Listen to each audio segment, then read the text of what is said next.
Hi you guys, this is Dash from Bloom Where You're Planted, and I have needed to update you on the hive that we rescued. We climbed up way too high in my opinion, because I'm scared of heights, and we rescued this hive.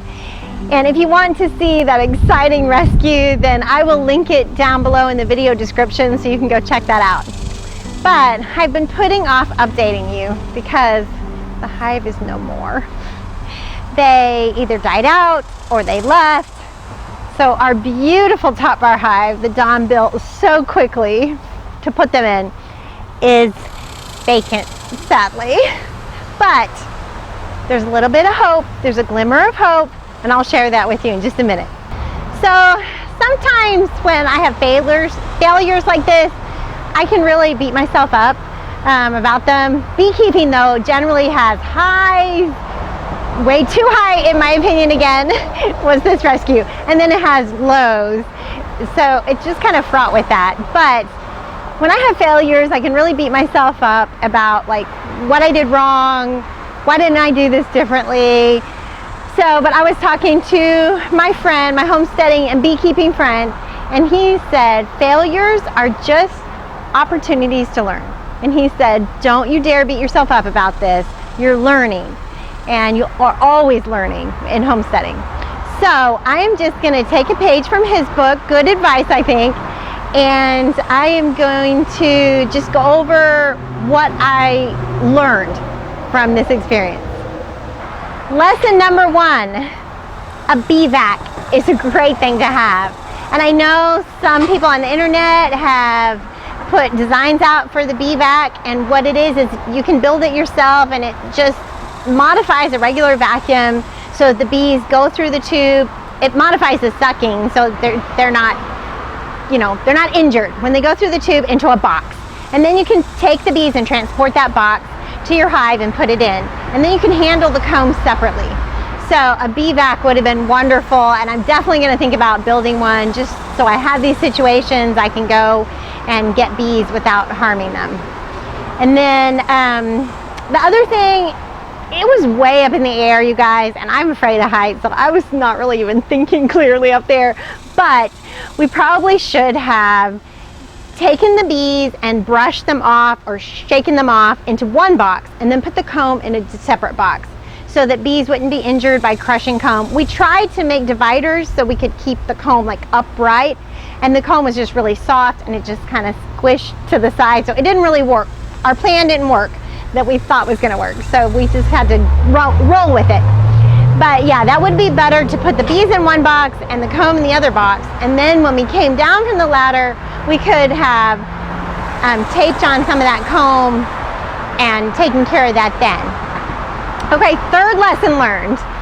Don't give the bees so much space to defend. It was way too much space to defend, and I could kick myself because I know this. I've done this before. If you were going to put them in a big hive like this, you need to have a divider board so that can lessen the space that they have to defend. And then the other thing you need to have is a robber screen that keeps other hives from robbing them out when they're weak, because that might have been something that happened. So yes, definitely. 3 lessons. Bee vac, get one, build one. Try to separate the bees and the comb. And then the third lesson was don't give them so much space to defend when you get them in the hive. Okay, so now I get to share with you our little glimmer of hope. Okay, you guys, so it's not over yet. My neighbor called me yesterday evening and said she's got a little group of girls building under a planter pot of hers, and could we come rescue them? And I thought, oh, those are my girls. So they probably left this hive because there was too much area to defend, and they started queuing up under her planter pot. Let's just go check it out. Let's go see. I hope they have a queen with them. Let's see what we're after. Our new hope, our tiny group of girls, is under this planter. And Mike is going to help me rescue them. We grew up together, us two. He was my next door neighbor. Well, all the time I lived in Texas. So yeah, so I'm glad he's on board, and we're going to lift it up. The plan is to cut them off and put them in this little, this is called a nuke box. So it has a little entrance for them, and it has frames for them to build on, and we will just leave them in here until probably fall or until this is busting full of bees, and then move them to the big hive because this is less space for them to defend. All right, let's do this. So I'm gonna totally fully suit up because I'm allergic to bees, sadly. I never probably would have gotten into beekeeping if I'd known I was allergic, but now I'm into it. It's just fascinating and I can't help myself. So Mike's not gonna suit up because he's not allergic to bees, so he's just gonna be brave. I don't plan on getting stung. That's I true. don't think they're We'll gonna see. No, they really seem really gentle and they're so tiny. It looks like they're kind of built a little bit on that, on this. on the wire thing, so I wonder if I should try to slip this under here. How about if I I don't think I can get it under. Yeah, that's good. Yeah, put it over. You want me to take it out of the wire basket? No, I think I got it.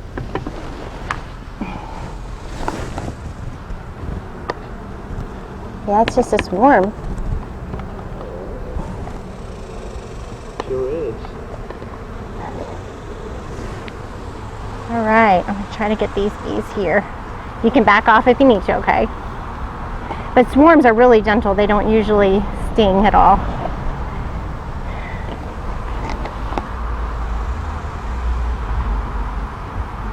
I'm looking for a queen. Queen? I'm looking for one, but I don't see one. Get all the ones off the bottom. There's a couple more here. Put it closer.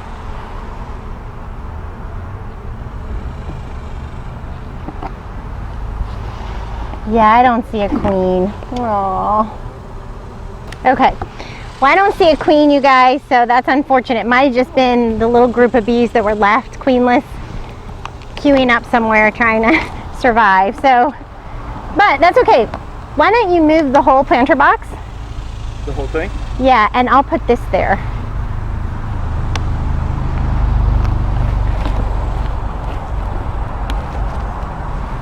So the hope is that they'll all head in there, but I don't know what to say without a queen. They're doomed, so I don't know. Might not be the special hope we were hoping for. All right. You need to put those back on top. I'm gonna, yeah.